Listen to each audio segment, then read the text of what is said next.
Hey Skiba News Nation family, please make sure you like, subscribe, and share with others so we can grow the biggest truth-seeking community on the internet. Also, huge shout out to all of our Patreons. It's because of you guys we're able to do what we do. And if you want some extra content, please go to patreon.com/Skiba News Nation. We love you guys.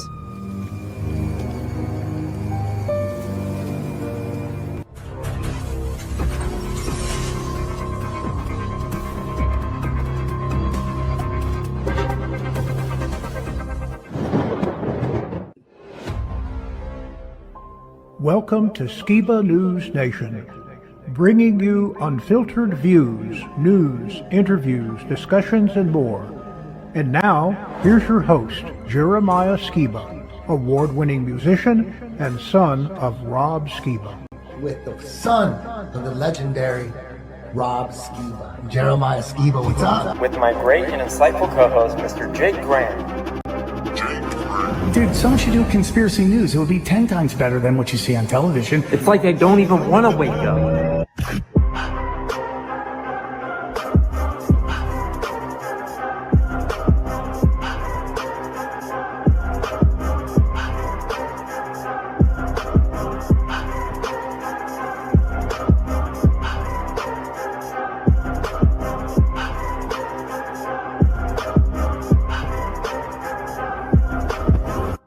He's on a quest for truth.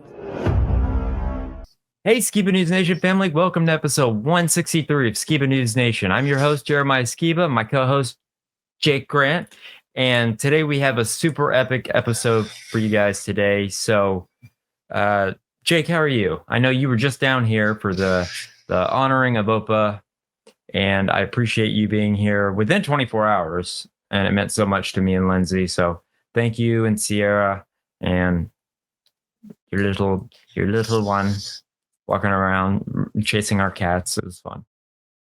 Yeah, we're gonna miss him, but he had a really good send off. It's really beautiful to see somebody that's touched so many lives like that being honored, and it's something to aspire towards. You know, somebody who's had such a great life. You know, and we just got back at like 1:30 this morning, and then literally this afternoon I'm beelining it down to Florida for a pretty cool event. We're going to be going to Bohemian Grove. So you guys want to meet up with us there, go ahead and get some tickets. I think it's toplobster.com or just check out Bohemian Grove.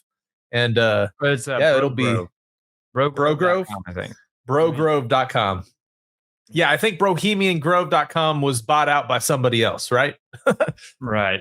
Yeah. Yeah, Brogrove.com. And I was offended that I did not make the poster. I mean, I could see my name on it, and your name is on it, but we did not make the poster. Next year. All right. Well, what do you got for us? Well, before we get into the episode, I had a bit of show and tell that I think you're going to really, really like. Okay. So I'm here in this town of Owensboro, Kentucky, and what I have here, Jeremiah, is an actual newspaper from the Owensboro Messenger during the fall of Berlin, and it literally has 1 million Nazis in Italy, Austria surrender. My heart goes out to them. So Owensboro. This was my brother. He actually gave my dad this as a gift just today. And I was like, you have got to let me show this on the show. So shout out to Caleb being an amazing Our heart son. goes out to them, you know, like, my dad now has this historical piece from Owensboro, May 3rd, 1945. You got to tell me what your cool. dad likes. And I guarantee you I have something that he would find cool that I could send him. Yeah, we'll find out. But yeah, man, it's been a whirlwind trip, but we're excited to be going down to Florida soon. I'll be seeing you soon. But anyways, we got some really interesting news clips, but you were telling me you had a very special video from Rob that you had. One of our mutual friends was like, hey, you should do this, because I know that he wanted to make it cool. Like, he wanted to make it better if he could have changed it. And so I went ahead and I changed this video of my dad, and I'll just play it for you. Here you go.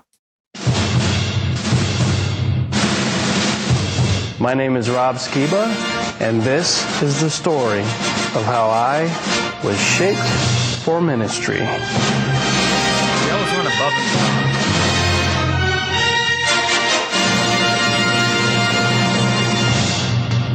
Many years ago, in a small Texas town, shaped for service. In 1969, a man-child was born to Robert and Carolyn Skiba. Following an ancient proverb, they instructed their son in the way he should go, so that when he grew older, he would not depart from it. And so it was that Rob grew in wisdom and in stature. Then in 1977, two major events set young Skiba on the journey that would ultimately lead him into full-time service in the kingdom of God. In 1977, I accepted Jesus Christ as my Lord and Savior. That same year, I sat in a darkened theater and I saw Star Wars for the first time. Let me pause right here. So this was probably like an intro video, like, okay, Rob, tell us everything about yourself, and like in a short video. And he probably went above and beyond and did this. That's 100%. I'm pretty sure he did. So.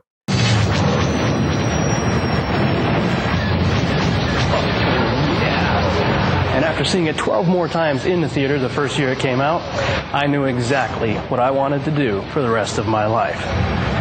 Well, sort of. See, I figured I'd either be an astronaut, a movie star, a filmmaker, or dead by the time I was 30. It's not that I had a death wish. See, I just always had big dreams, and I figured if I hadn't achieved those goals by the time I was 30, it was because I was dead. So I had to get busy right away. I joined the Army right out of high school so I could learn how to fly helicopters so I can go into the space program, but the space program never happened, so I acted all over the country. I even modeled a little. I went to film school. I shot weddings. I started my own business. I learned a lot and did all sorts of cool things until the Lord finally declared, "It is finished." And then the storms came. Why? Because like Frank Sinatra, I did it my way. Okay, so I'm not a singer, but it was in that furnace of affliction that I learned the secret to achieving my dreams. It wasn't until I laid my dreams down that the Lord would give them back to me. You see, I wanted to make movies for God. He wanted to make movies through me. Today, God is using all of my talents and the experiences of the past 25 years to enable me to serve Him in full-time ministry, which is why He gave me the dreams in the first place, so that He could use my dreams for His glory and for the expansion of His kingdom. We want them to take the Word of God to their own people.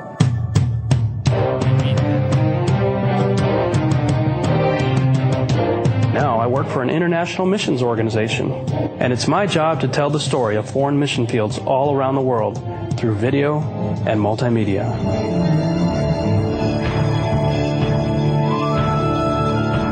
And that, ladies and gentlemen, is how I was shaped for ministry.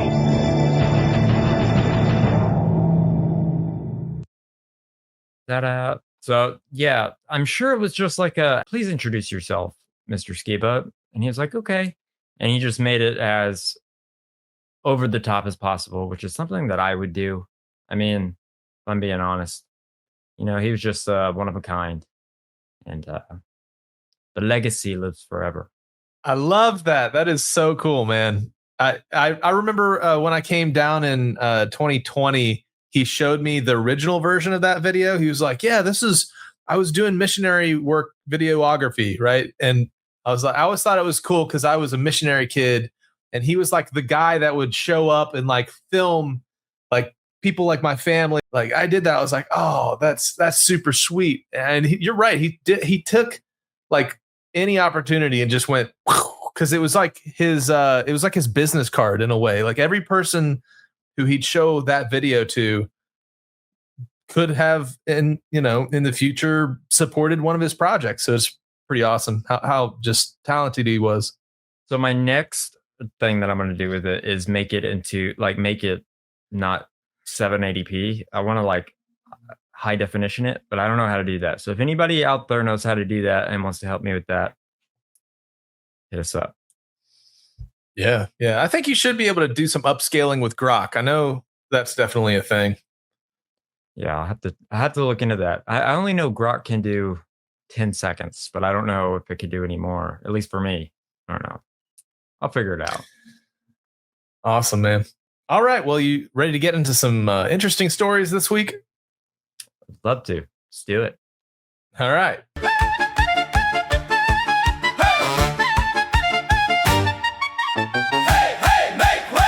Grant is on the way for Skiba News Nation. He brings the situation.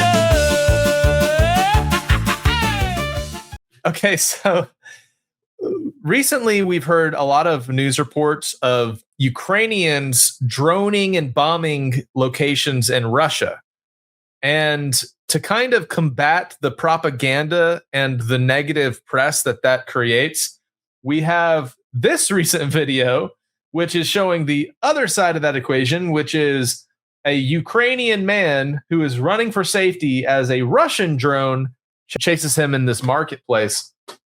And tell me this is not the biggest nightmare that some overweight people in this world might have. Like, this is literally, you're too heavy to get away from the T-Rex that's coming to chomp down on you type thing. Like, I'm too fat, I can't escape.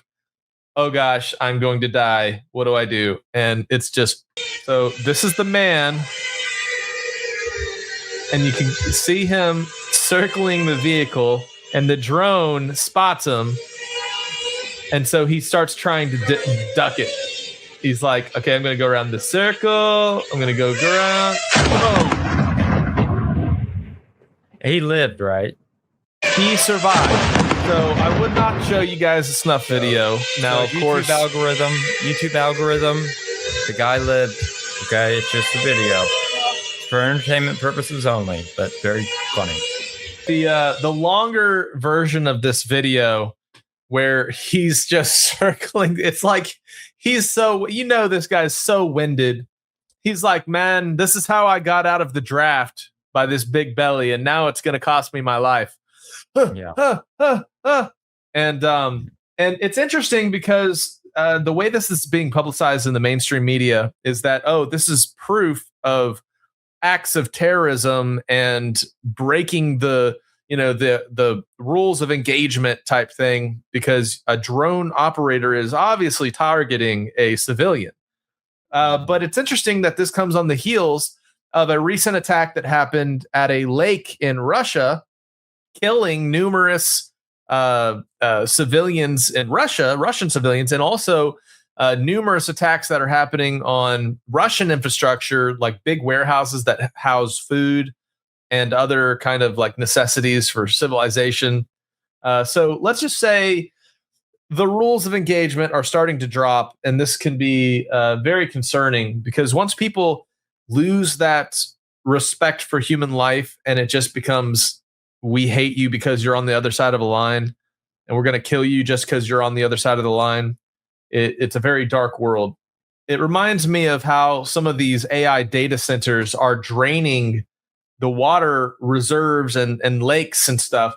But this is the Danube River. The water is dropping so low that World War II ships are starting to emerge from the river.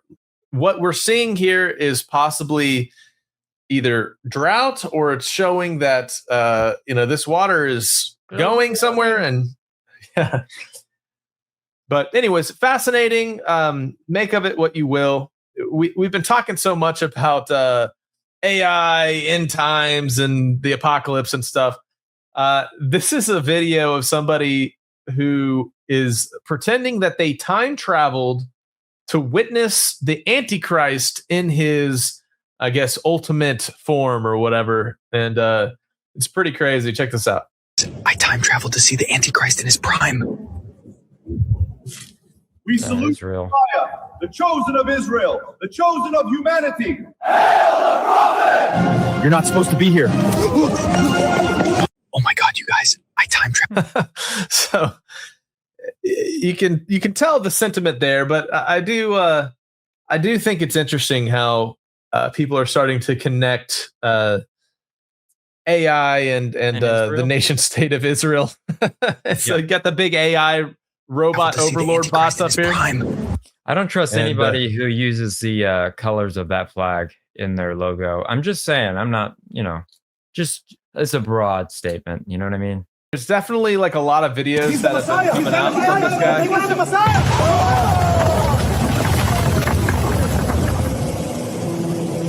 You might love my music.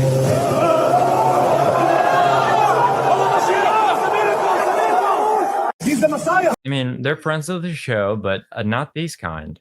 There's certain kinds that we just can't accept as friends to the show. We love Nir Shoshani and all of his trans music, and his puppeteering, and we love him so much. But man, demon worship, I don't know about that. Oh yeah, I just think it's so interesting how AI is being used to storytell.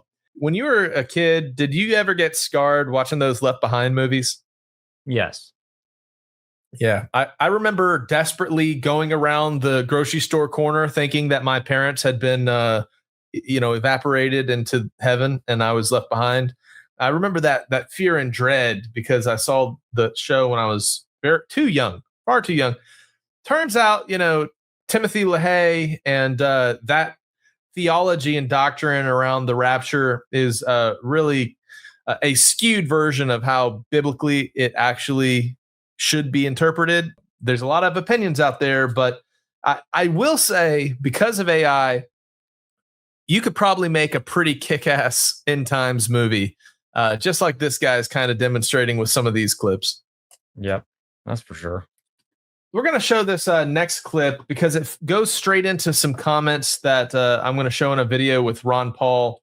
And it ties into how the elites are preparing the future of AI. And it's just a clip of Oliver Tree as he's discussing this with Steve-O, of all people. I can't with that haircut. Man, I think you would have gotten along with him. He's a very artistic individual, and I think just hanging out with him would have been cool. But I was trying to explain to my family the other day that I don't want nobody's ever going to know the real me. So yeah, I agree with you. I was trying to explain to my family that it's always good to keep people on their toes, and if they don't really know the real you can use that to your advantage. And I feel like he was really good at that. And the haircut just goes to show it, like he didn't care. Yeah. And some of these comments that make me wonder if this is why he was taken out or had that terrible accident with the helicopter. Let's just say pretty soon we're going to put out Brother Theo's Truthicon presentation on YouTube. And he breaks down how the music industry operates this way. And this firsthand.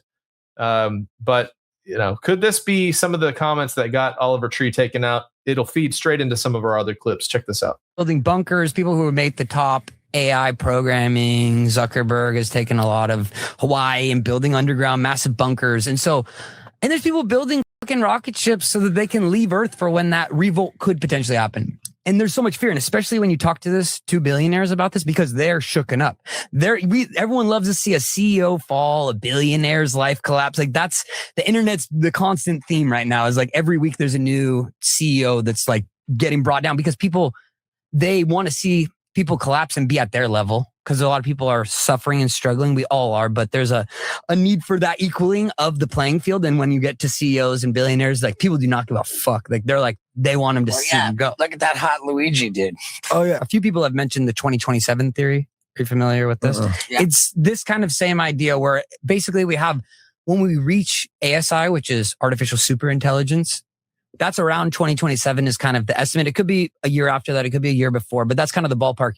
And once we hit that point, basically humans they've already, in a lot of ways, computers have surpassed us, but we're still needed as a necessity. But when we reach ASI, which in maybe your world, maybe it already does exist in some capacity, or who knows. But the idea is when we reach that, we're basically become somewhat useless. So he's got the login for the beta.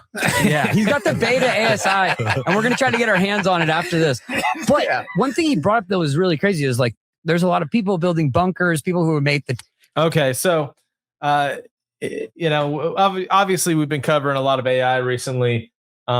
And the reason it's significant in relation to secret societies and the way that like the old CIA MK Ultra programs worked is they were running off of brute force manpower.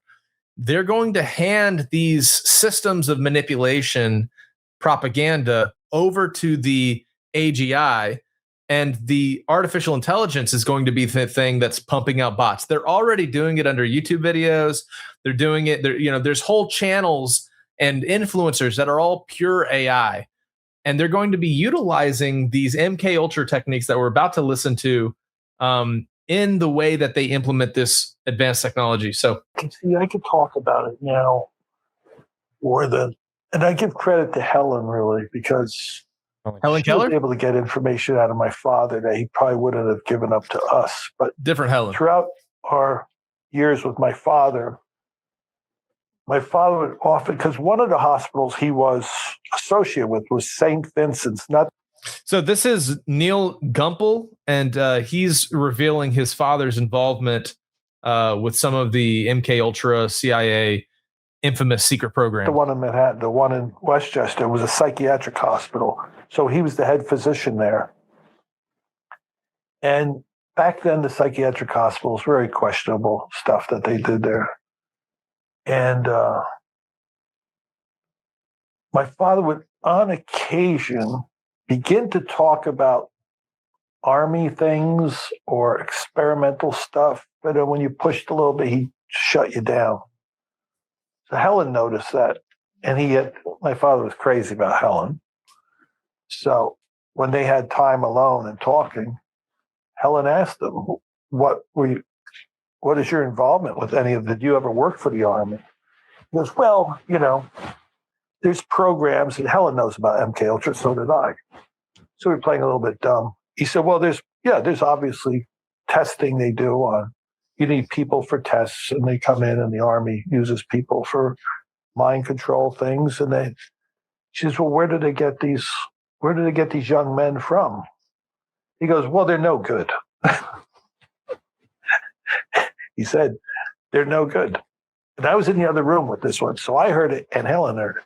He goes, they're no good kids.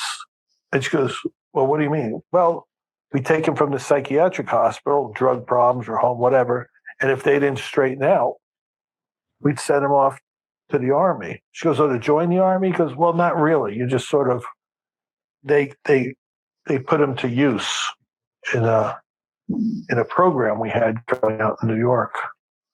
And she said, that's MK Ultra. My father said, well, that's not, he didn't want to hear that. And she goes, you know what they did with those kids? I don't care. They were no good. These kids were no good. It was like very, very scary side of my father I saw. And then we had talked to him about it a couple more times, said, why don't you talk about this before you exit this earth? Just talk about it. He goes, no, he didn't want to talk about it. But he was very well aware of the MK Ultra program.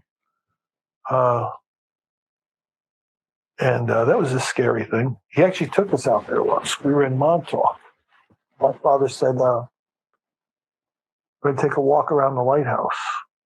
Okay, we went out there. We're on a vacation. We went out to the lighthouse. I could have been more than 8 years old, 9 years old. Walked around the lighthouse. We went down a path. He doesn't know where we're going. Down this path, down, around the back. It was these big, giant steel doors set in underneath the lighthouse. And there's a small metal door, and the door opened up. A guy came out, and my father started talking to the guy. He knew the guy. And those doors you could see to this day are the entrance to the labs where the MK Ultra programs were. Montauk Chronicles talks about it. A lot of people don't believe this. I don't believe this. It's been established. President Clinton apologized to MK Ultra victims when he was president. He apologized for the program, what they did to these young men, some women, I think, but mostly young men. So it's a real program. And somehow my father was, I should make it clear what we did finally learn. My father participation in it was if there was somebody who was out of control and they were not going to be able to get them under control, he would arrange for them to go from the hospital to the program.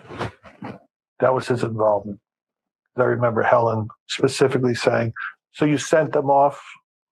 And my father just always said the same thing. He says, no, these kids were no good. Well, are any of these comments connect with some of your research with MK Ultra, Jeremiah? I mean, it just reminds me of Manson. I mean, if he thought these kids were no good, I mean, I'm wearing my Manson. Hold on, camera's following me, but I'm wearing my Manson misconception T-shirt. So if you want one, go to our. I'll leave the link in the description. It's our Open Secret Society shop. Making fun of secret societies, but it reminds me so much of Manson if you read the book Chaos, because it really breaks down like what MK Ultra was and how they used it to take advantage of kids that, or children, if you will, that may not have even known, Yeah, it's really interesting to see how this information starts to come out through the next generation, like the children of the people that were in the programs, operating the programs, because they're hearing the deathbed confessions of their parents.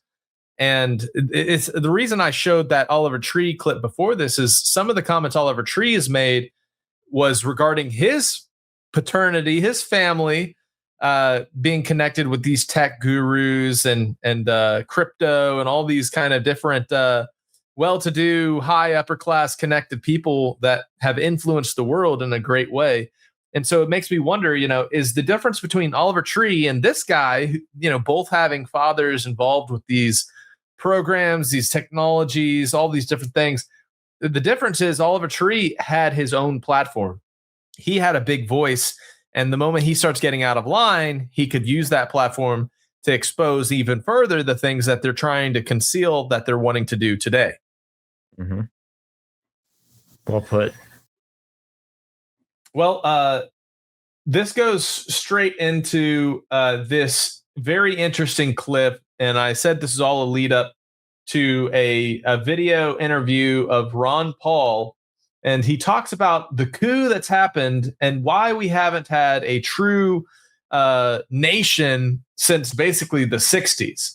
And it's all tied into the CIA and these programs that were run to basically manipulate and control from behind the scenes. So let's check this out. We don't have any resemblance to a government that believes in a republic. We don't have honest money. We don't have integrity. We don't even have people in Washington that even pretends, that you're supposed to tell the truth.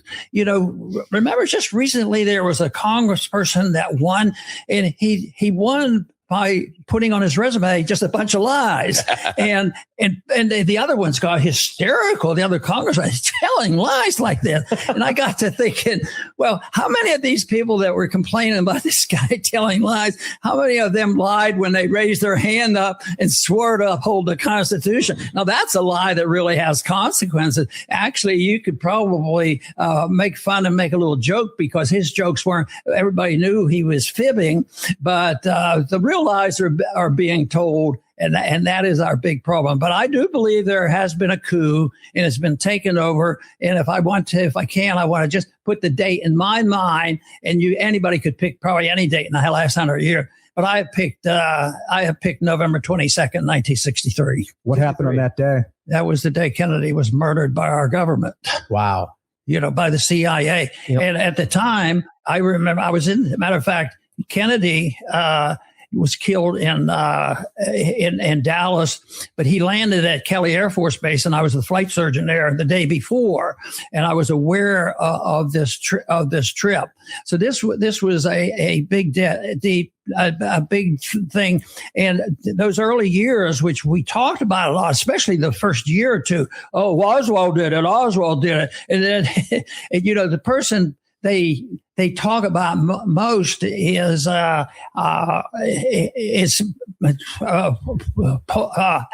Dulles as being the instigator of all this. And he, guess what? LBJ immediately said, "We have to investigate this. The president has been assassinated." What? They never used the word coup. So he's been assassinated. So guess who he puts? There were 7 on the commission, and Dulles, Dulles was put on the committee to investigate it. So, but he was going to make sure they told the truth. It was a big farce, but that was a big day in history in my mind. Oh yeah. Yeah, what would your comment on that be, Jeremiah? Because I know it's all connected. I would say, just briefly, it's all about the lack of accountability. If there's no accountability for the actions that these administrations and these projects take, then they spiral into things where they're assassinating presidents and they're doing horrific experiments on mankind because there's no responsibility for their actions, and so they can just get away with whatever, all the way up to trying to assassinate presidents. I mean, they did. I mean, I know my parents, they loved Ron Paul. They voted for him and wanted him to be president so bad because he was just speaking truth. I mean, I didn't know that story about him, but that's interesting. And when he's talking about the Warren Commission report, JFK fired Dulles. And then he was put in charge. It's like, that's how they were able to get away with all these things. And it's just sick. It's just like you can see the grossness now, but back then it's like everybody was a sheep because we wanted to believe our own government. I mean, I even asked Opa, I was like, you wanted to believe the government? And he's like, yeah, I mean, who doesn't want to believe their own government is lying to them? Who wants to believe that? But it's come to light now that the government is not our friend, and it's just a sick world. I mean, and it's getting sicker if we keep letting these 3-letter agencies get away with what they're doing. Yeah, governments are made for the lawless because the more people drift away from honoring the Most High and His laws, the more that they need mankind's laws to control them in their depravity. So if you have a society that has millions of laws, that means we're pretty screwed up. Because if you think about it, it should be basic. Love your neighbor, love the Almighty. If you're loving your neighbor, you're not stealing, you're not killing, you're not stealing his lady, you're not stealing his, it's all based on how we treat each other and we view ourselves. And when we are in these systems that they start to legislate wrongdoing and they start to create these loopholes and these ways to screw other people out legally, that's when you're like, okay, the system we live in is the system of the devil. And man, and that's how, it's so interesting to see these politicians that for years have been speaking out against this stuff. They've been having to operate within the 2-party system. Have you heard just recently Tucker Carlson and a group of brave people are going to be forming their the next new party system? I've heard that, but I don't know much about it, but I have heard people talking about it. I don't know the name of it. Yeah, I'm pretty curious. I know they're kind of going after the concept that Trump promised no new wars, and we're now in this ongoing conflict with Iran. And there's a lot of disenfranchised Trump supporters that are going to be swayed over to this third party. But then the thing is because of the 2-party system, when you add a additional party, it splits the vote. And so to me, I wonder if this is just more shenanigans. Obviously, deep down, I view every democratic system as a system of Babylon and of the devil, because if you think about the example we have in the scriptures, the democratic process to free Jesus or free Barabbas, guess who the public chose? They chose Barabbas. They chose the murderer. And that's a demonstration that democratic processes are always going to end in the wrong choice. Yeah. Even if you really want them to be the right choice. And so it's very interesting to me, this announcement of another party. But, talking of assassinations, JFK, right? Well, there was this really interesting story that just happened. there was a man with modified ARs, body armor, high-capacity magazines, hollow point ammo, radios, notebooks filled with concerning statements during Donald Trump's recent golfing trip, where, by the way, he won the competition, but apparently they apprehended this figure. Is kind of interesting. Heavily armed man was arrested outside Trump National Golf Course in California ahead of the president's visit. Senior national correspondent Kevin Cork has the details. Kevin. Evening, Jesse. An armed man said to be monitoring security planning activities arrested on Sunday with a cache of weapons and body armor. This is all happening outside of Trump National Golf Course just a couple of days before the president's visit to the course in California. 38-year-old Janine John Taylor from Downey, California, taken into custody. I didn't know he was going to be there. Palos Verdes by plainclothes FBI agents after they spotted his suspicious activity.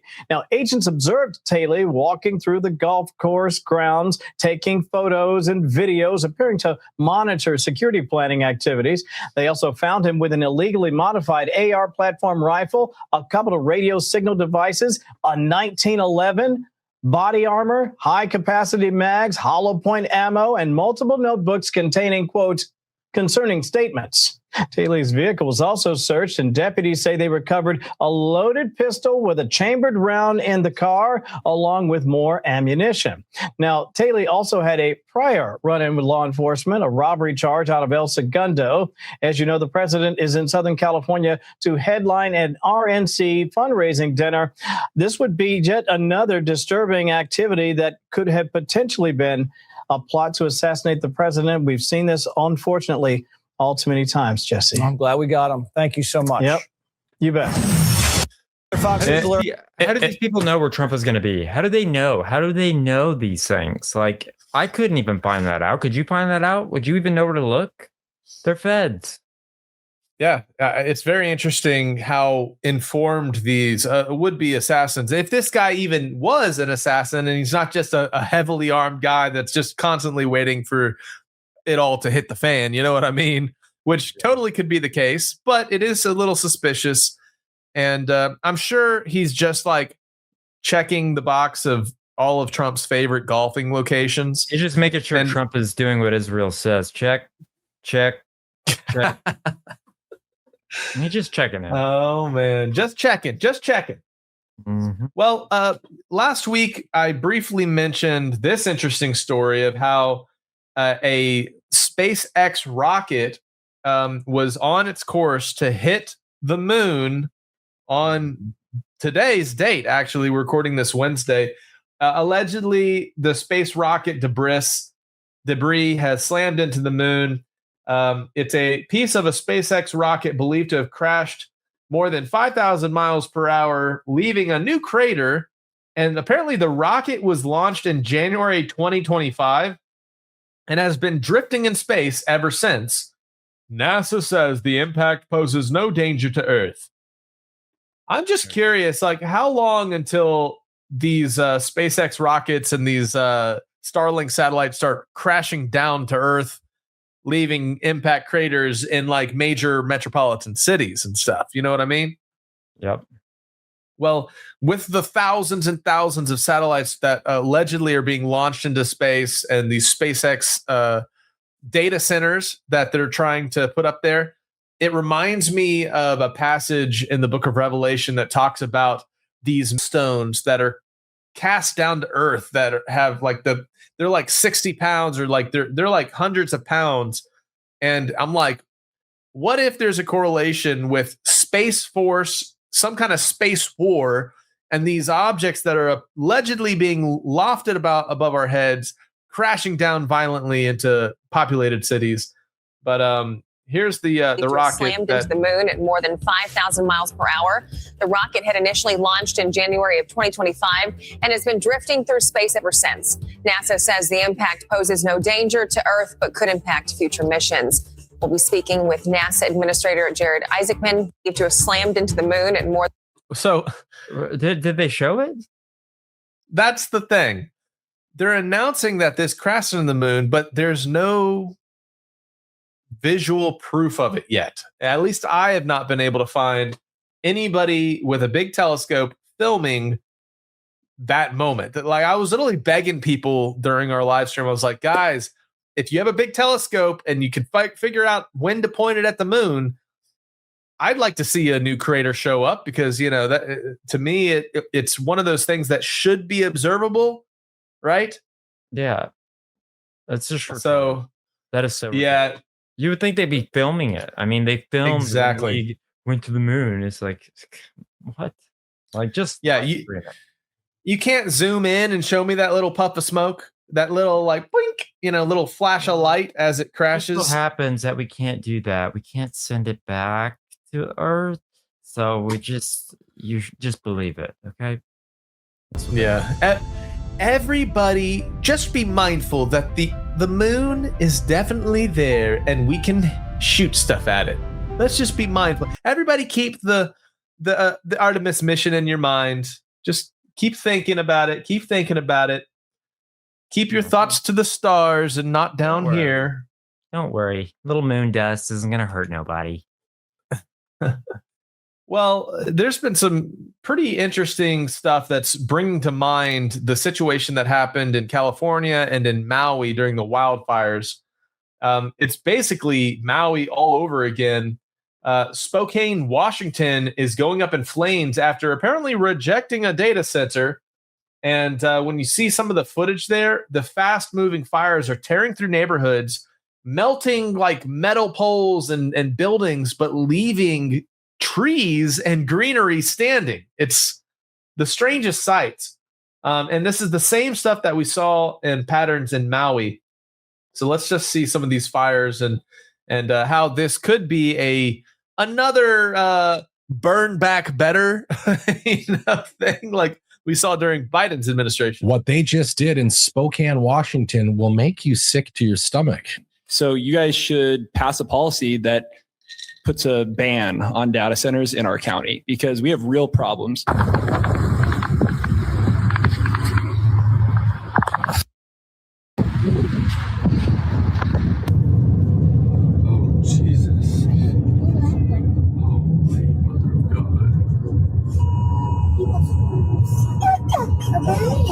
There are so many reasons why this fire reminds people of exactly what we saw in Lahaina, Maui, and Paradise. The speed at which this fire tore through the city left people with almost no time to evacuate. In some neighborhoods, police officers had to go door to door just to get people out.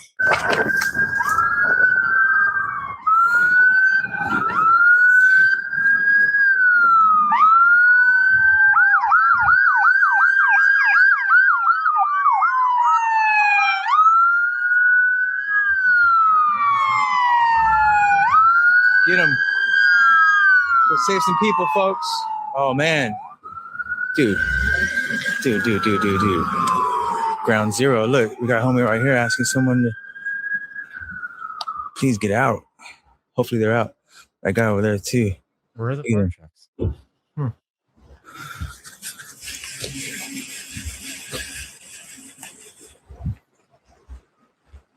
I'm sure they're out. It's coming in so many different directions. We don't know how it started. No one's telling us. And I hope OPA'S sister's safe, because a lot of people didn't even have time to move their expensive cars or get their pets out of the house. I never thought I would have to make this video. Last night in the Old Trails fire in Spokane, Washington, I lost my house.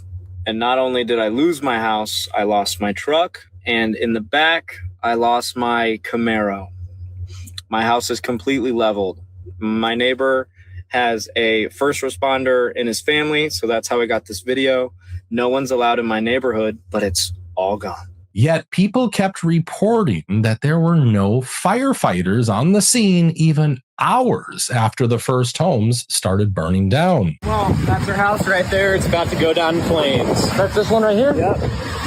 That's our neighbor, Larry, over there. It's on fire right now. That's Barb. Next to her is Charm.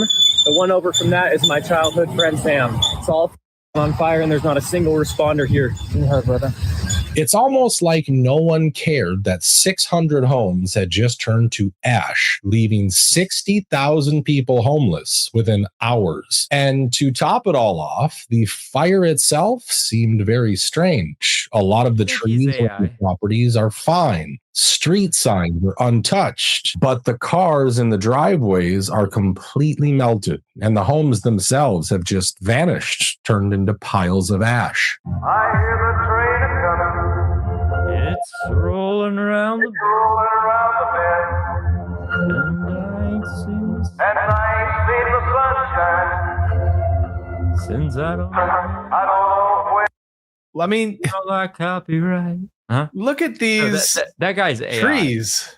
I know, that's crazy. That's not AI, but I think the reporter's AI. Yeah, he does look very prim and proper. It's just too perfect, you know? And everything he's saying is correct, but I'm like, my ADD's kicking it, you know? Oh, yeah. These are the same scenes that we see in Maui during the wildfires. Then we covered that extensively. This is the same scene we saw in California. Multiple other places that have these AI data centers that are meant to be built are getting clear housed, and all the community that votes, oh, no data center. So too bad. You don't got a place to go home no more. So I guess you gotta say yeah. That's how the mafia operates, dude. That's exactly how the mafia used to operate. They used to say, hey, you know, like, I'll take care of your business so nothing bad happens. And then if they were like, no, thank you, nothing bad's ever happened, they would make sure something bad happened. And, you know, a little bit of that is in me, and I can control it. But, you know, they are so using mafia tactics, and it's apparent, and the mainstream media doesn't cover it. They won't talk about it. They don't care. Yeah, we saw it in Florida. We saw just recently those big straight line fires in Florida. It was like, how did the fire perfectly end up in a super long, just straight line? And it's arson. It's people setting these fires. We know the California wildfires that burned down Hollywood. There was multiple reports of arson. There's arson happening in Spain and France as those places are getting burned down. Now, that could be tied to kind of the radical immigrants that are charging the border and just trying to cause chaos or whatever. But it is really interesting. And let's just finish another minute or two of this video as we see like how just crazy it is that AI data centers need water. But the water is too valuable to send with firefighters to put out these fires, right? So, you know, because of the data centers that they're building, they're draining these water reserves. They're draining just clean drinking water. And then this water resource becomes a deficit to where it creates the perfect storm for these wildfires to ruin communities, whether it's just because they don't have water to keep things from being all dried out, ready to burn, or it's something more nefarious. I personally saw the same thing when I visited Lahaina.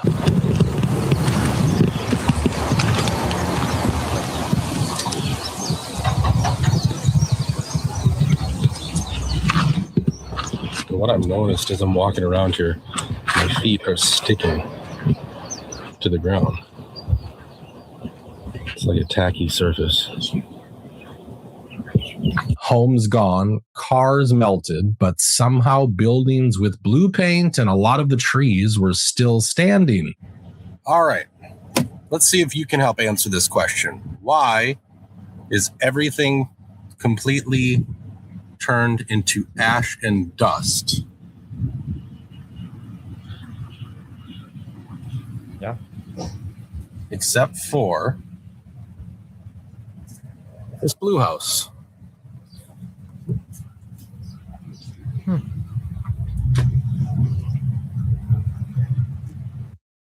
Now, do you remember this topic of the blue house? Yep. And how the color blue, things that were painted blue, escaped this strange type of DW or whatever that was starting these fires. And then, of course, we have this gaffe from Biden. Now, people have interpreted that he didn't actually say this, that we're just mistranslating his words, but his thing was Build Back Better. But what if he was spilling the beans on Burn Back Better and how if you have a blue house, they didn't burn? Check this out. Fire in the district. And by the way, you notice the fire over the helicopter? Those places with roofs, they didn't burn. It's right in the So we got to change that. They didn't burn. So, one more time. I know it's a little muddled here, but see what YouTube does. See, like if can it do? See, I want to see what it says. And by the way, you notice the fire over the helicopter? Those places with roofs, they didn't burn. It's right in So we got to change that. We got to put some trees. People up to fire in the district. It say roofs. Okay. It never gets whatever he's saying right, like the text. But the fact that it said roofs, I mean, what else would he be talking about? It's very interesting, and just the blue connection with how it like blue absorbs the certain whatever. It doesn't matter, even if that's just a misinterpretation of something he was talking about. There is this seeming consistent pattern of these locations with data centers getting wiped by fires, and then lo and behold, the big tech comes in, buys up the property, dimes on the dollar, and they make whatever they want. The 15-minute cities, the new vacation spot for the billionaires on Maui, whatever. Yeah, but it's all to force people out. Here's an interesting clip. This is just a little side rabbit trail here we're going to go on, but it's the theory on why copper was removed from homes, and it's pretty fascinating. Check this out. That's why they removed copper from swimming pools, because they realized that copper was so antibacterial that it was completely purifying the water that the people were swimming in without all of the harmful effects of chlorine, which we also know is $1 trillion industry. But also, when the copper was rested in the swimming pools, copper ions were being absorbed into the water, which told an electrical charge. Therefore, when people were swimming in these pools, their bodies were absorbing this charged water, and we are electrical beings. Therefore, the water that they were swimming in and bathing in was instantaneously healing their bodies. And so if you then think about copper pipes, which are being completely erased, it then makes perfect sense, because the elites realize that when water flows through copper pipes, that water then becomes charged water, creating some of the most powerful water in the world, purifying it to a level no other material can match. This is another reason why farmers would place copper in their livestock's water bowls, because they knew that the copper would keep the water completely pure and charge the water. So whether you think it's legit science or not, I do think it is interesting how it shows the way that American corporate greed can actually operate, where these companies have these toxic chemicals that they want to sell to users.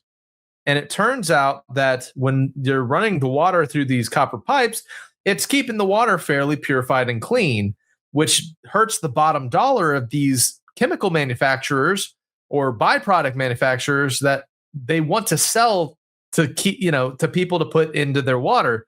And it's the same thing we have in the food industry and in the medical industry, where we have these harmful byproducts, these petroleum byproducts that are being resold back as end consumer goods. And it just shows like how kind of greed and the necessity to bump that bottom line can cause people to forgo the old ways and the ways that were actually better or healthier. If it is true that it was healing or purifying the water, forgo these old methods of transferring water with these copper pipes, and then instead replacing it with PVC, plastics, all these things, and then oh yeah, by the way, our water in the pool gets yucky now. Let's put a bunch of chlorine and chemicals in it, which poisons us even more, so that we then, perpetuate this cycle. Yep. Root of all evil is money.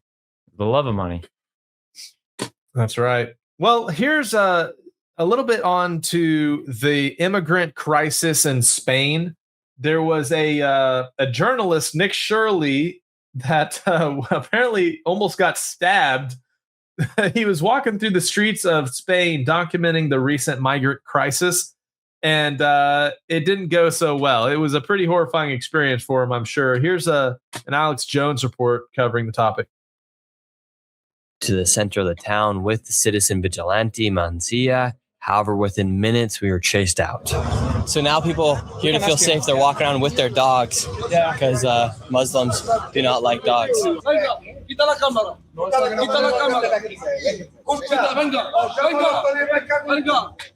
out, watch out, watch out.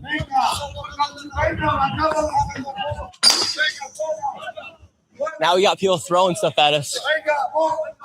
He's the one that exposed the Leering Center. Okay, so look, he's got the rocks now. He's throwing rocks. Oh. They're throwing rocks.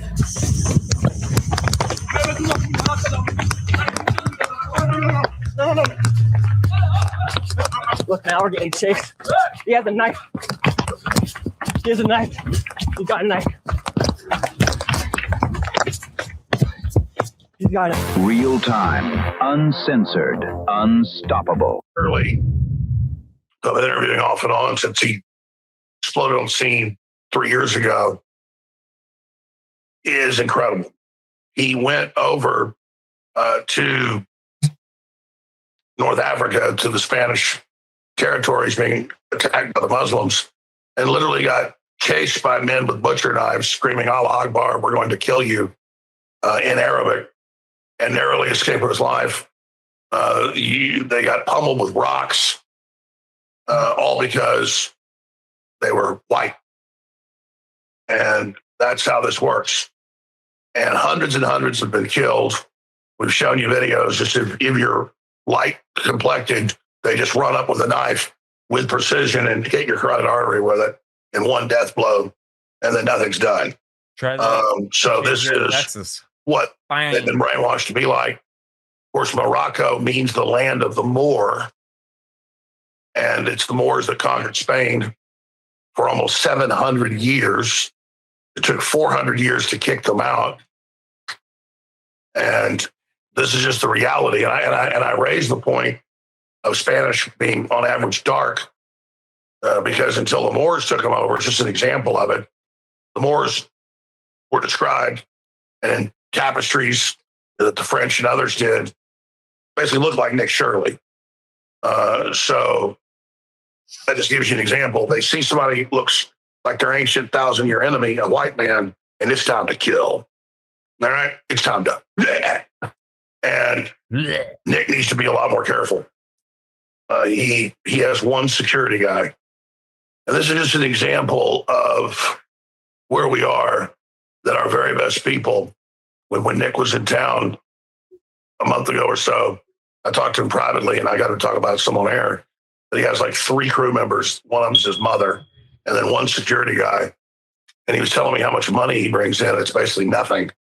And then here's a guy wrecking the enemy, reaching hundreds of millions of people a month. And we all just treat him like he's a nobody. Just, well, okay, that kid's good. Then a bunch of people get, are jealous of him and go, he's a Fed or something. That's how he does all this. No, if I went to Spain, it'd be all over the news. They try to kill me. And it would be totally viral. And if you went and did that, it'd be viral. Just people aren't doing what Nick Shirley does. So, of course, for those of you without long-term memory, Nick Shirley is this guy that exposed the Minnesota fraud. The Leering Center, if you guys have ever heard of the Leering. The Leering Center guy. So I'll always remember him. Yeah. Always have a special place in my heart. So he's doing some on-the-ground work, obviously not very welcome from these migrants. They're like, hey, put their camera down. I'm going to stab you in the throat. And I saw them literally doing that. Like there was Spanish citizens just in the street, and these guys are just running up with knives and just janging them in their neck and then running off, and there is no justice. These people, there's so many migrants overwhelming the system there that it's just collapsing, and it's kind of sad because Sierra, my wife, she actually grew up in Spain for a while, and she has memories of the lazy afternoons of the Spanish culture and how people would stay up late into the night because it was cooler, and they just have this whole beautiful way of life. And now it's just being threatened by Moroccans with shanks. It's sad. And who's not going to put up with this kind of Islamic migration policy? And you and apparently the Japanese people. So check this out. So this is chaos in Japan as thousands of Japanese gather to protest the construction of the first mosque in Fujisawa. The proposed mosque would be larger than the Shinto shrine, and they also want to install loudspeakers for prayer 5 times a day. And this is what the Japanese have to say. Good for them.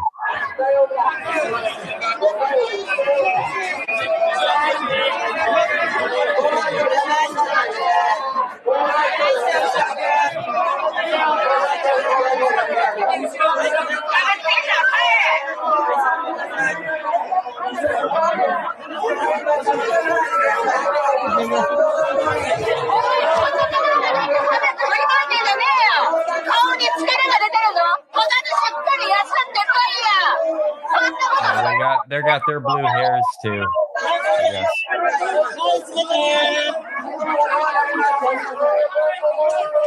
I didn't know this meant the same thing over there. I thought it was like the pinky or something. Okay, so obviously there's different groups of people, and the Bible has this topic in Matthew 24 that talks about people will rise against people, and the Greek word that's used in the passage is ethnos will rise against ethnos.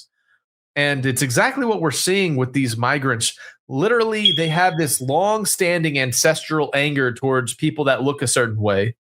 So they're an ethnos, and when they migrate into another place and those ethnoses are mixing, we have conflict. We have this clash of culture. Japan has its own, very unique type of culture. Their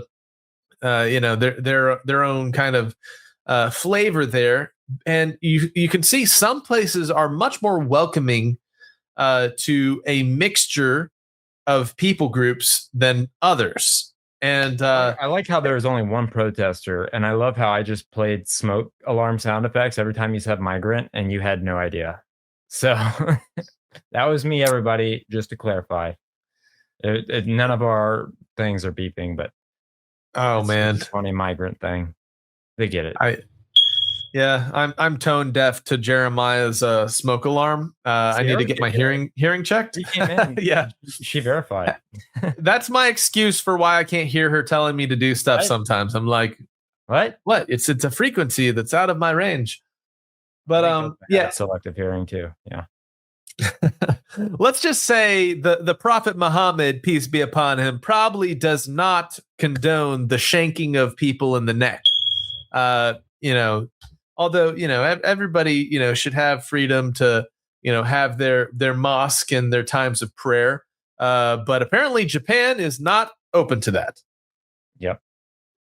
Good for them. So with this mixing of ethnoses, there's some interesting technology coming out. And I love covering stuff like this because you see big billionaires and millionaires like Kevin O'Leary, who we're about to see, get access to these fascinating bits of technology, and they get to use it in a really cool way. And eventually it'll trickle down to the everyday person. But here's a device that apparently is $6,000 that Kevin O'Leary from Shark Tank, uses all the time.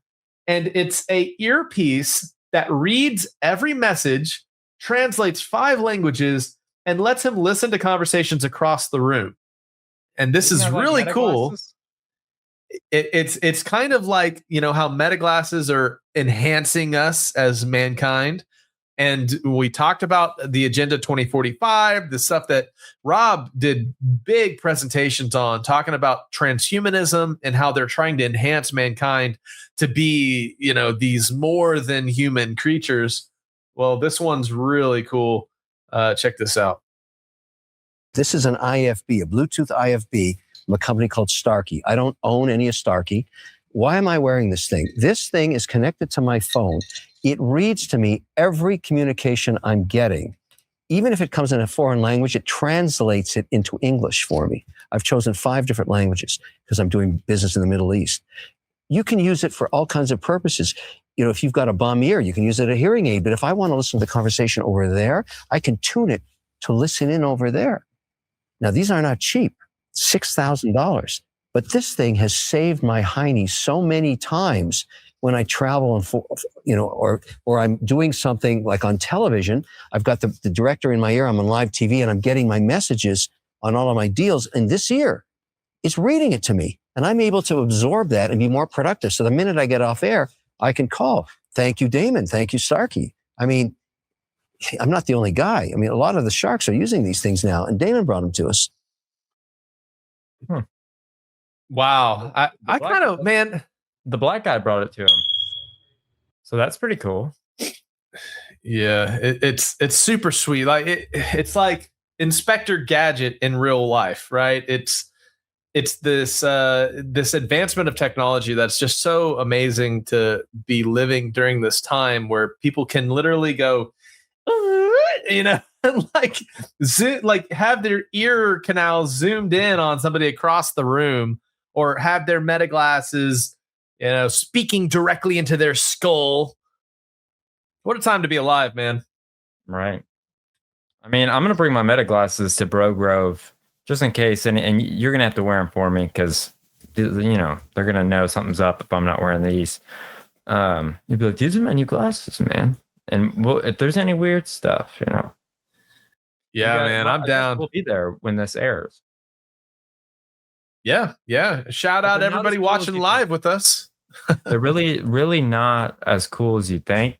Like, they make it seem so much cooler, but I really don't like. You don't see like messages on the glasses, and that's what I was expecting. Maybe it was just me that was kind of ignorant to like what it was, but those are pretty cool. I wish I could have got Opus some of those because, man. Yeah, I'm so glad that Opa got to see how far technology came from his days working with the old giant room-sized computers to the point where he got to try those meta glasses you got him on and like experience technology so shrunk down that you're literally like got a computer on your face. It's amazing, full circle, like how much he was involved with that and getting to see it. But he never wanted to take it with him. It was so weird. He never wanted to take it on the road with him, like when we go places. And I was like, "That's why I bought him for you, so you could listen, so you could hear me." And he was like, I don't want to take him. I don't want to take him. I was like, okay. Yeah, he was afraid the Mossad was watching through his eyes. His face will blow up. Like, I mean, we'll pray for you, Jake, though, so your face doesn't blow up. Oh man, yeah. Well, hey, do meta glasses accept like prescription? Can you put prescription lenses in them? Well, Lindsay was telling me the other day at I don't even know if I'm supposed to tell this story, but we were driving home the other day and she was like, I can't really see far anymore, like because she had LASIK surgery like 10 years ago. And she was like, my vision's getting worse and I need to probably go to the eye doctor. And I said, well, you should try to get the meta glasses. Like, that would be cool. And she was like, yeah, she didn't say no. So also she didn't say yes, but if she didn't say no, I mean, that would be pretty cool. Like, she could film stuff and, the little kid was being a little troll. She could film it and win the battle. Yeah, they're like the ultimate spy setup. The only thing that's bugged me out about them is just like, it's like a Bluetooth technological device right on your head next to your brain. It's like, At what point? Because Miopa died? Is that what you're trying to say right now? At what point does it fry your brain? Like at what point, does it melt your face? Our brains.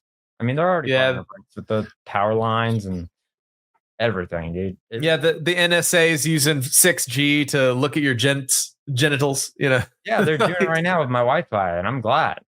I'm like, look at these nuts. Like, what are they gonna do about it? What are they gonna do about it? Like, if they really want to look, go for it, man. Like, you're not gonna find anything interesting except me messing with you. Well, speaking of these nuts, did you hear about a butt naked guy that just jumped off of New York's Brooklyn Bridge and miraculously survived the fall? No, but I love that I'm setting you up for all these things that I have no idea what you're going to bring up. Well, here's a guy who tried to use like a bucket for a parachute and he survived this massive jump.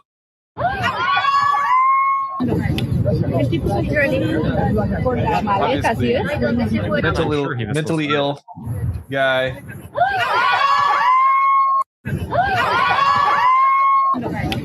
Let the bodies hit the floor. Let the bodies hit the floor. So I guess dumb comes with safety like protection or something. Like how he's tall going is that bridge though? Really huge. It's over water. He jumped in the water. He probably got the enema of a lifetime. Oh yeah. I mean, I know that the Golden Gate Bridge, I mean, I don't know how tall it is, but I know that's like the number one place where people go to sewer slide. And I mean, that's way, I mean, he's jumping off a ledge. They can only jump over the side. So he's very lucky to be alive. Very, very lucky indeed. He must have a plan for his life. I mean, for real. I would get a lotto ticket too while you're at it. Man, it's just what's interesting is he jumps off the bridge. And if it was just a straight suicide attempt, you'd think he was just jump off of it, right? But instead, it looks like he's trying to use like a bucket as a parachute. So he had intentions of surviving this. He's just like, ooh, here's my big wind catching device. Well, he got. I kind of relate to him because when I was a kid, I saw Mary Poppins, I saw Peter Pan. Like Opa would take me to like see Peter Pan, so I thought pixie dust could make you fly, and so like at the end of the show, I'd sweep it all up, and then like I would see Mary Poppins, and I'd think, oh, this umbrella, I could jump off the roof, and it would just float down, and it doesn't work that way, kids. Please don't try that at home. You will hurt yourself. I promise. So. Oh man, yeah. Well, don't be like me or that guy. just last a few little funny clips. We're not going to go into the full story because we've covered a few episodes in a row. But Anthony Fauci and his whole deposition. Well, congratulations to the unvaccinated for not taking health advice from satanic pedophiles. We're proud of you. If you made it through. Without the exchange for a donut deal, right? Yeah. And this is what raising kids in 2026 is kind of like, it's the come on and make my day, Jules. Come on. Let's get ready because all of these agendas. Now I feel like the bullwhip effect has happened and we're moving past wokeism and DEI crazy all inclusivity kind of world because you had this bullwhip effect, but with that bullwhip effect you have other agendas that are not very good that slip in because it's now the new uprising of TPUSA and political Zionism and all these things that set themselves up as the opponent to what we all agree is negative and not good for influencing our children in the next generation.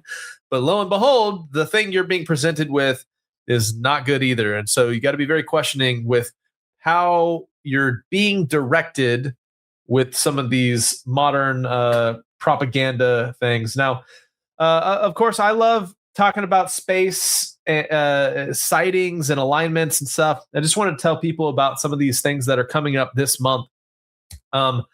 August 9th, apparently, there's a interesting scene with birthday, dude. Really? August 9th? Yeah. Well, the moon will be meeting Mars in the heavens. A crescent moon will be meeting Mars. And then August 12th, there's a total solar eclipse. August 12th through 13th, the Perseid meteor shower. It's pretty cool to go out in dark night and catch that. August 13th, there's apparently a 6-planet visible together planetary parade across the sky. And August 15th, Jupiter will be in the sky next to Mercury. And then there's going to be a partial lunar eclipse on the 28th of August. So some pretty interesting things. And last funny little clip I have for you, Jeremiah. Man, this is like one of your shirts that need to be in the shop. It's pretty good. So what have I found? This is like a Goodwill hunt gone right? So you have 6'7", the nerdy child. You have 6'9", Takashi. You have 7'11", and then you have 9'11". Yep. So I think excuse today because lots of 9/11 or a couple 9/11 things in there. They're pretty fun. Man, I love when people come up with ideas like this and they just encapsulate multiple meme, deep-seated, psychological things that impact all of our subconsciouses. And they put it on a shirt. Their wives make them send it to Goodwill because they only wear it once, and then people put out the Goodwill. Yeah, there are treasures out there waiting to be found. So if you needed a sign to go Goodwill hunting, just like Matt Damon, here's your sign. All right, Jeremiah, that's all the news for this week. Thank you, Jake, for another great current news as always. And now take a look at this awesome TrutherCon ad. Get your tickets now before they're gone. Everything you were told was only part of the story. What if the questions you were told not to ask were the questions that mattered most? This November, the Truth Seekers are coming together. 2 unforgettable days of powerful speakers, mind-blowing presentations, live conversations, comedy, and community, and the kind of ideas you will not hear at an ordinary conference. This is where the internet comes to life. The Truthers become family. Join the movement. Meet your favorite researchers, creators, speakers, and fellow Truthers face to face. Tickets are available now at truthercon.com. TrutherCon 2020. Anyways, yeah, get your TrutherCon tickets now while you can. I know the VIPs are going super duper fast. I don't know if there are going to be any left by the time this airs, but if you can get one, get one.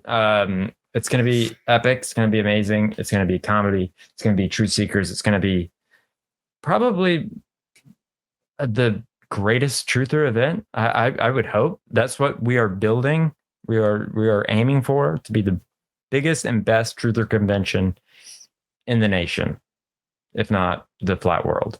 So with that being said, I don't have a history's mysteries for you guys today, and I'm sorry for that, but I thought it was more important to share my OPA with you guys. And you guys couldn't come to the memorial because I don't think all of you guys could fit in there, even if you came down.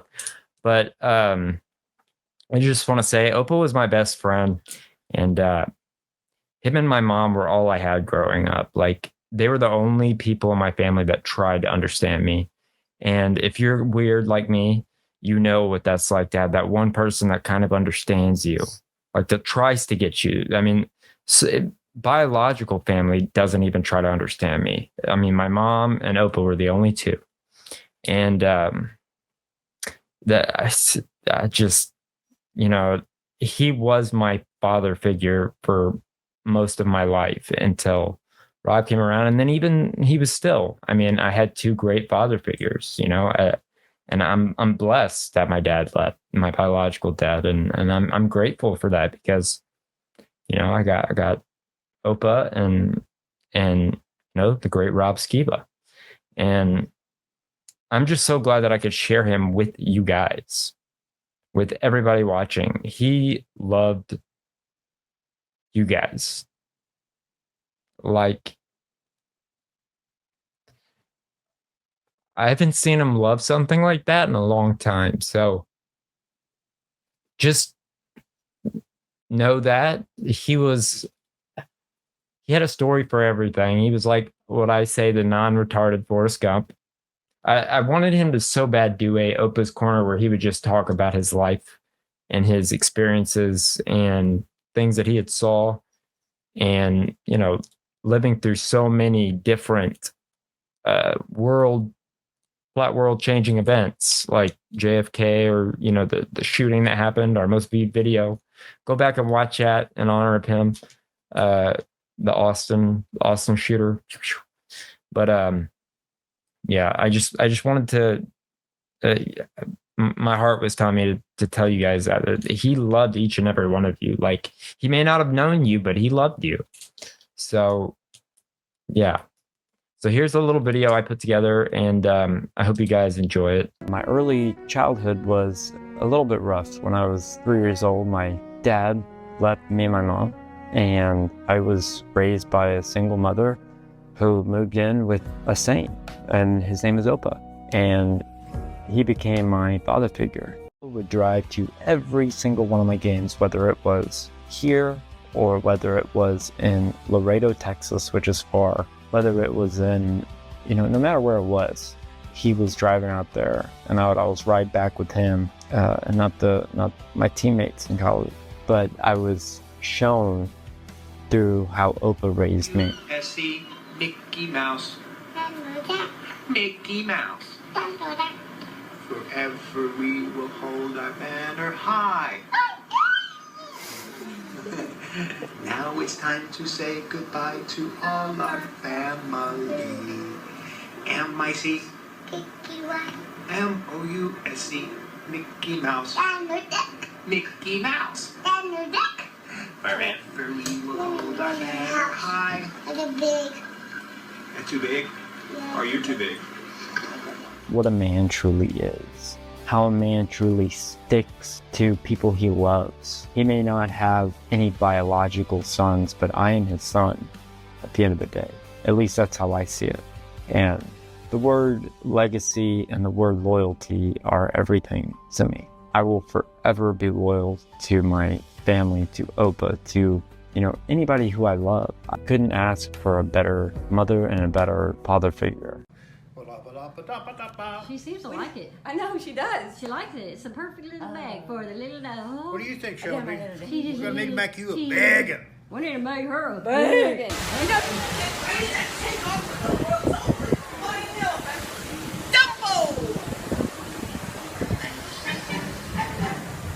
Say hi, Opa.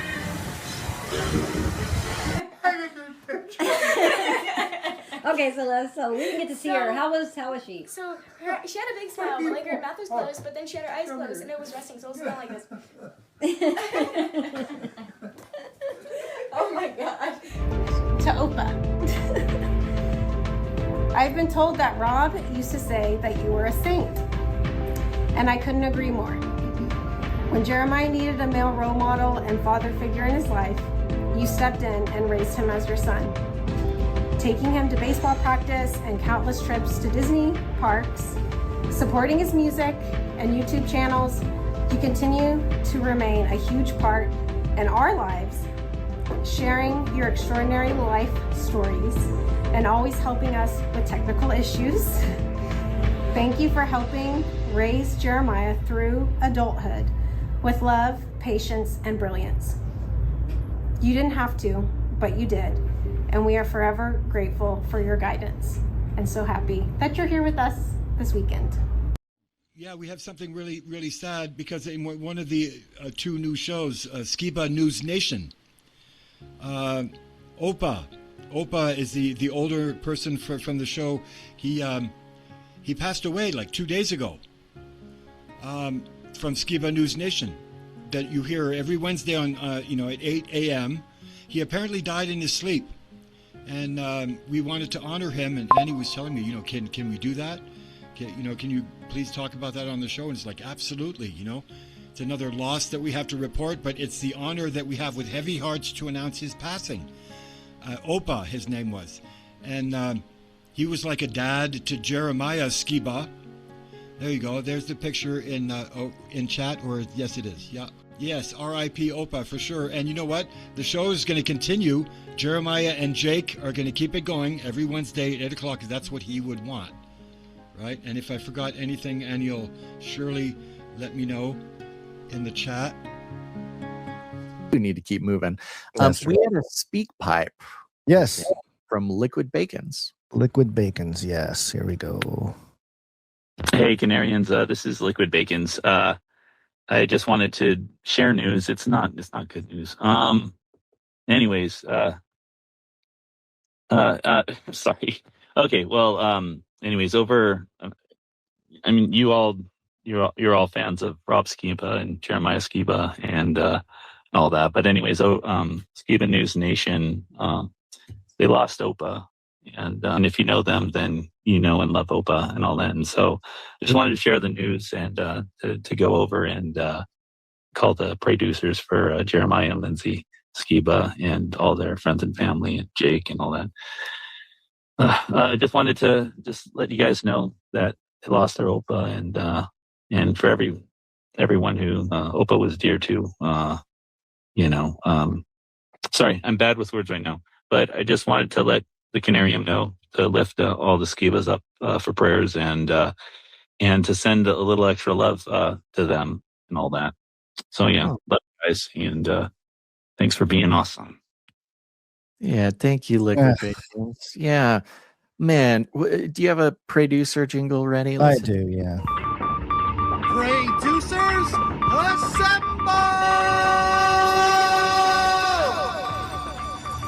I'm so sorry to hear that. You know, it's so interesting. We were just on Clubhouse talking about Skiba News Nation, and I won't go into the whole thing, but it's been a conversation here for a couple of weeks. And their booking person actually reached out to me and is going to get us connected, and that's wonderful. And I apologize, I have not responded to their booking person, but Lord help me, I want to get connected. But that's very sad. I'm so sorry. Well, Opa was the name. It was Jeremiah Skiba's grandfather, and he used to have a little segment on Skiba News Nation. I don't know how long he ran it for, but he called it Opa's Corner, crediting his grandpa for some different things in his life. It was a father figure to him. So wow, real sad.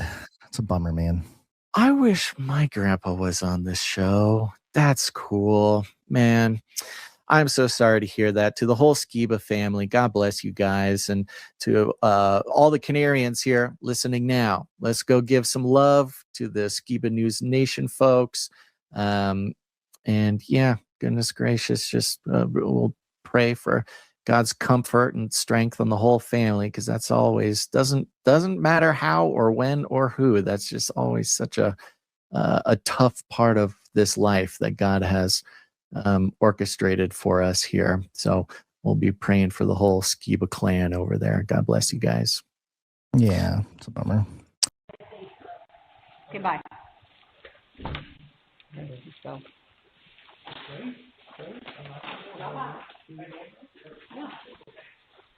Bye-bye.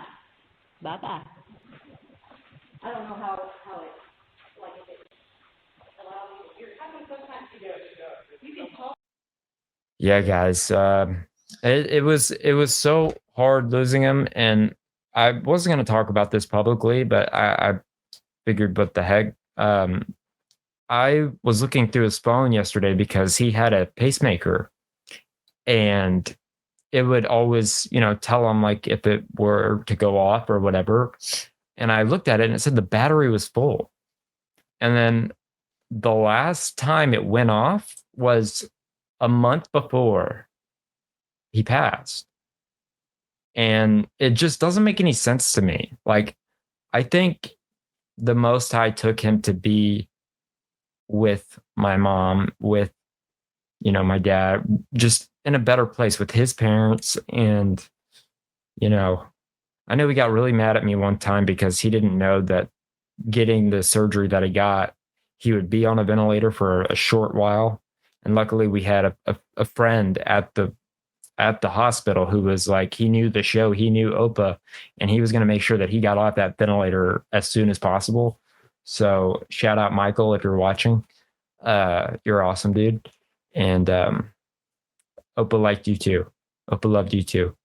But I think one thing that everybody should take away from Opa is just love. Just be accepting and try to understand other people. Even make fun of them all you want, but try to understand. And that's where I fail sometimes, and I'm about to fail again. But it's life's about failing, and just live every day like it's your last. Stupid saying, but it's true. So I don't know. I don't know if any of that made sense. It's just very sudden, and I wish he was still here. But anyways, I don't want to start crying because I'm not a bitch. But anyways, it's time for an all new volume of Please Excuse My Sense of Humor. So enough with all the sad stuff. Opa would want us to laugh. And so here we go.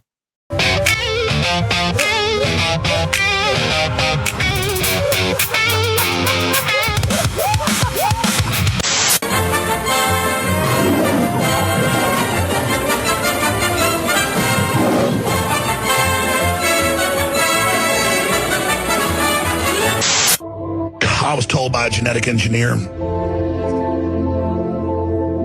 about a project they were on in England once, and I never told the story on air because it's so fantastical.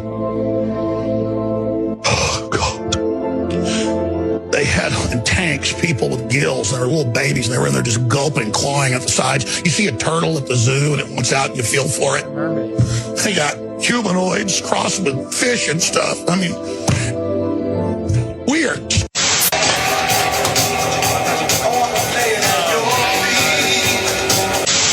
Now, we're going to pray for the kids who have lice. Sister Brenda's daughter, the Clark family, and the Johnsons. That's way to church gospel. Ancestors running around and stuff a lot colder than this, taking animals down and hauling them back to the women with big fires in the caves. Rah, yeah, living. That's what it's about. I'm out here bathing in the night. Forest bathing yesterday. That's what it's all about. I don't need drugs. I hate cocaine. Did it a couple times in high school. I'm like, this is horrible. It's like an anxiety attack.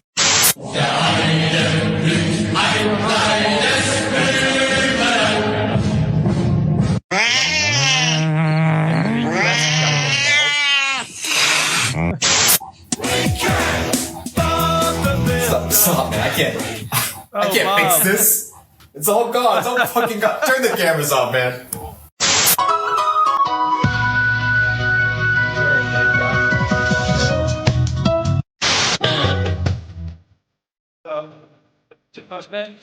I just want to wake up.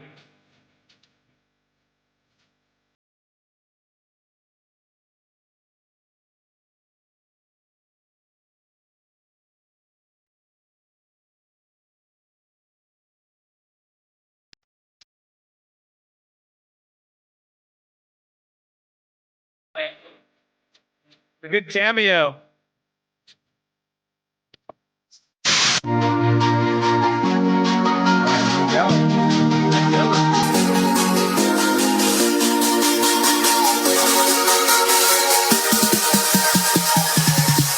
There's food for my ass.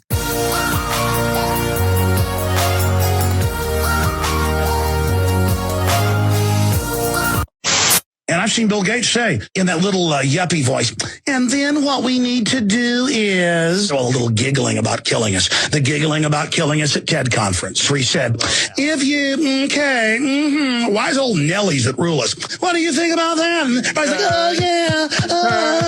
I mean, it's just like scum, Nazi filth, trash, garbage, maggots going, kill everybody. I'm a Nelly. Just simpering control freaks in big nerd packs, taking everything over, ruling everything. All right, I'm not in a good mood now. I start thinking about Bill Gates up there with that little chicken neck, hopping her now, little murdering eugenicist. You know how he walks like a demonic elf. Hey, Bill Gates, roll roll up the sleeves. I'm a little chicken neck bastard, and nobody's got the will to see what I am. I'm Bill Gates, reminding you, don't go to band.video. I'm wearing a pink sweater.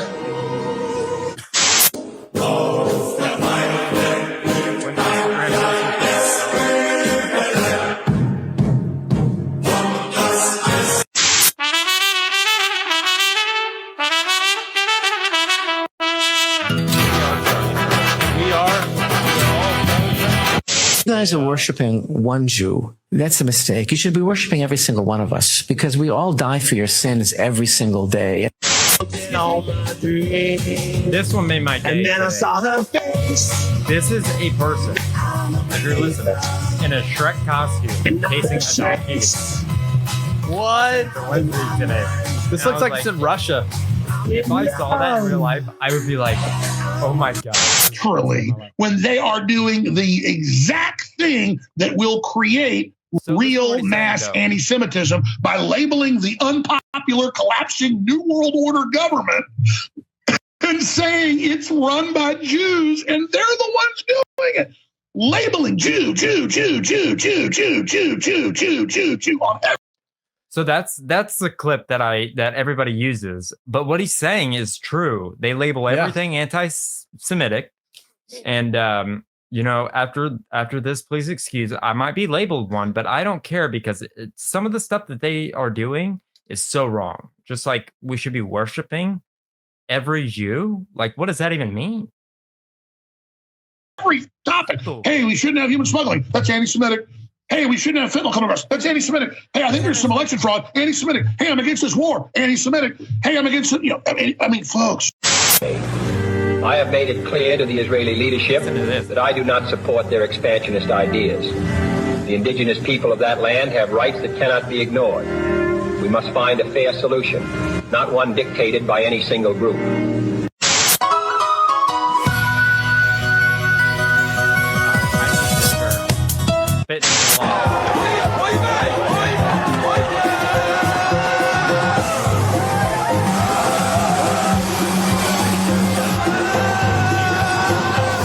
Bam, bam, bam, bam, I ran. In honor of OPA. Bam, bam, bam, bam, bam, I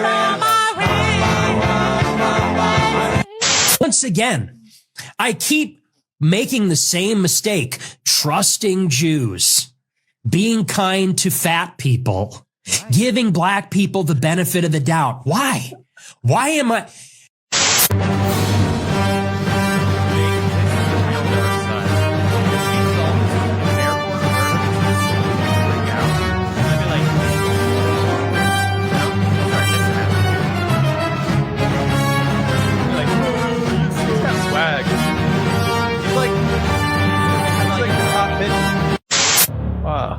Truth bomb alert. Here's the truth bomb. The truth will explode. Face the truth. But in some ultra-Orthodox communities, religious leaders, known as moils, also engage in something controversial during the bris. Don't worry, this is still going on. In a practice known as Metzitze Bepe, or just MBP, the moil actually uses his mouth to suck the blood from the infant's penis after he cuts off the foreskin, meant to prevent infection and serve as a celebration. How many circumcisions have you done so far? This is the first for today. It is a Friday and a short day, but yeah, we are. Are you doing another one today? I had another one scheduled, but delayed because of jaundice, which is a reason to delay a bris. There are minimum reasons, but health comes first. 11 babies who contracted herpes from the oral part of the circumcision. 2 of them died. The Centers for Disease Control has stated the procedure is not safe. Not only is it a safe method, it's the safest method. Rabbi William Handler calls this a direct attack on the ultra-Orthodox Jewish community and its customs, and says government is overstepping its bounds. Cantor Philip Sherman says he's performed more than 20,000 circumcisions, 6 just today. He says this is not about Jewish tradition, but rather everyone's well-being. Wait, just 1 second. So I'm anti-Semitic if I disagree with those practices? Can't even make a freaking Jew joke? It's like, these people are vampires. They have horns. They're evil. They're sucking the blood out of babies. I mean, sounds crazy. Sounds like old Alex Jones, but I wouldn't even put my cat through this, okay? This is some evil stuff. And nobody cares. Nobody can say anything because we're anti-Semitic if we do. I don't care any longer. Them. I wouldn't even put poor little Charlie through this. You think I could do that to him? You think I could do that? Look at that cute little kitty face. They're doing it to babies. Wake up, people. And now back to your regularly scheduled program. Hey, stop your damn scrolling. Do you want to regrow your foreskin or turn your foreskin into a 5 skin? Then repeat these numbers for 24 hours. 228 128. Somebody please 88. Tell me how it worked. 228 1. You're learning so many important things, and I'm so proud of you. We are always so proud to be here on Skiba News Nation. I mean, Jake, do you disagree with what I was saying? I mean, it is so evil what they're doing. 2 babies died. 2 babies is way too many babies. Any number of babies is too much.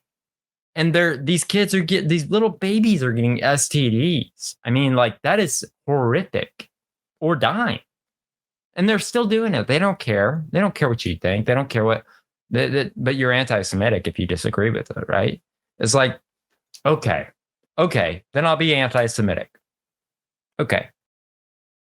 Oh, yeah. There's all sorts of practices that are in these kind of niche culture groups. But that's not what the Most High believes. Yeah. That is so evil. And I don't think that was the covenant of Abraham to suck on Isaac's, Shwilly. It doesn't sound like, to me, that's the circumcision that the scripture was talking about. And definitely the video right after it said about regrowing your foreskin. It's interesting. In the Greek Hellenization period, there was actually Jewish people that would reverse their circumcisions to appear more Greek, so that when they would go into the bathhouses or they would exercise in the Parthenons or whatever, that they would look like they still had a little bit of extra meat.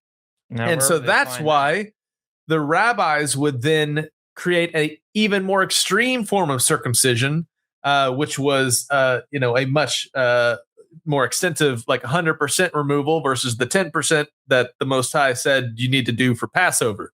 And so, like, it's just the man-made traditions and things like that have molded and grown throughout history into these weird, obtuse, horrific sounding practices. It really is interesting that these things, when people are like that doesn't sound like the one that's in the Bible. That sounds like you just being a gross Yeah, you're a sicko. And the thing is, I make fun of them because of these issues. And I feel like it should be okay. And even if I'm labeled whatever, I don't care, because like, you are harming that. I mean, just think about it, being a baby and then getting something and then living with it for the rest of your life. That is horrible. That is so sad. Just because some pervert, I mean, that's worse than the Catholic Church. And we can make Catholic jokes and we're not anti-Semitic. So that's always been my point. It's like, this is the untouchable class, and like, we can't touch them because they're Jews, but they don't practice what the Bible preaches or what the Torah preaches. They don't care. They just, they do whatever they want, and they call you all kinds of names. And you know what? After Opa died, I'm like, I don't really care. I don't really care if I can speak. I'm going to speak my mind. I'm sorry. But it's funny to make fun of them. Okay? You can make fun of everybody. You can make fun of Christians. You can make fun of Arabs. You can make fun of Indians. But you make fun of a Jew, and you're worse than a Jew. You're scum, apparently. So I don't know how much of this you're going to keep in there, Jake, but I just want to be completely honest. That has always been the point of Please Excuse My Sense of Humor. I wanted to see how many people would get offended. Now, I'm not going to stop. If anybody who begs me to stop, I tell them I'm not going to stop. I'm sorry. I'm in it too deep. Like, it's just too much fun for me. And it's the one segment that I actually get the most joy from, because the people that get it, and the people that get offended need to do their research. That's how. Yeah, there's an interesting connection to how people set up these golden calves, these untouchable topics, and humor relieves pressure. And being able to point out absurdities and extremism in these religious groups is important. It's valuable. And obviously, there's people that'll be offended about anything. And it's not that Jake is uncomfortable by the Jew things. He's in on, like, he knows, like, it just makes him, the video makes him uncomfortable, because it does make people uncomfortable. And Jake's always been in on the joke. It's meant to shock you, because if you're shocked, you might look into it, and you might wake up from this really diluted drain that they implanted in people. It's like they've MK Ultra'd us all. We'll go back to MK Ultra, Freaking Jews. Yeah. Yeah, it's like They Live, right, with the glasses. But when you put the glasses on, it's They Jews. They Jews. No. All right, man. We hear I you. hope you guys enjoyed my little wake-up call. Anyways, yeah, but I do love each and every one of you, even if you don't like my Please Excuse My Sense of Humor. I do love all people equally. I will say that. I don't hate anybody. I just wish that they would stop doing stuff like that and actually do practice what they preach, literally. So anyways, that's all I got for today. And I hope you guys got a little bit of education and some humor out of it. So, we are Charlie Kirk, and we love you guys. Hey, Jake. That's all. We'll see you guys next time. Yeah, in honor of OPA, happy trails to you until we meet. Until we meet again. Until we meet again. My friend. See you later.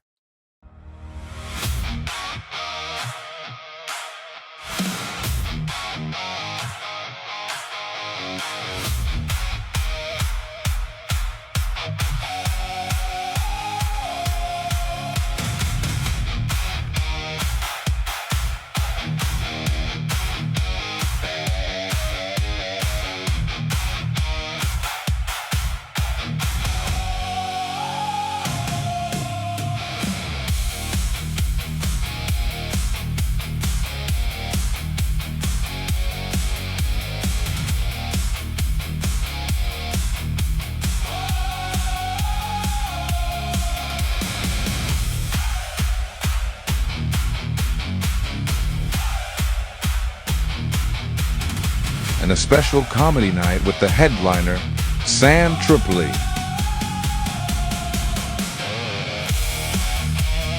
You Are Not Alone. November 7th and November 8th. Get your tickets at TruTherCon.com.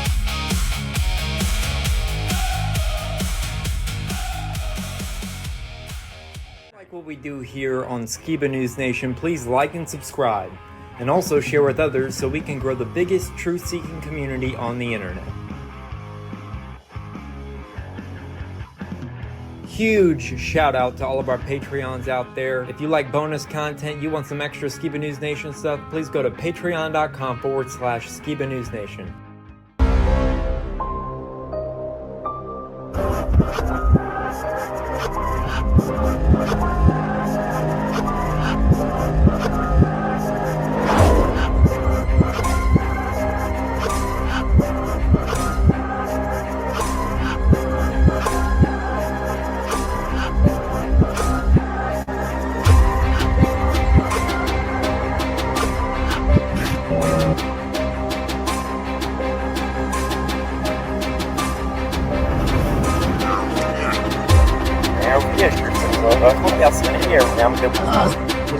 Son of the legendary Ross Jeremiah Skiba.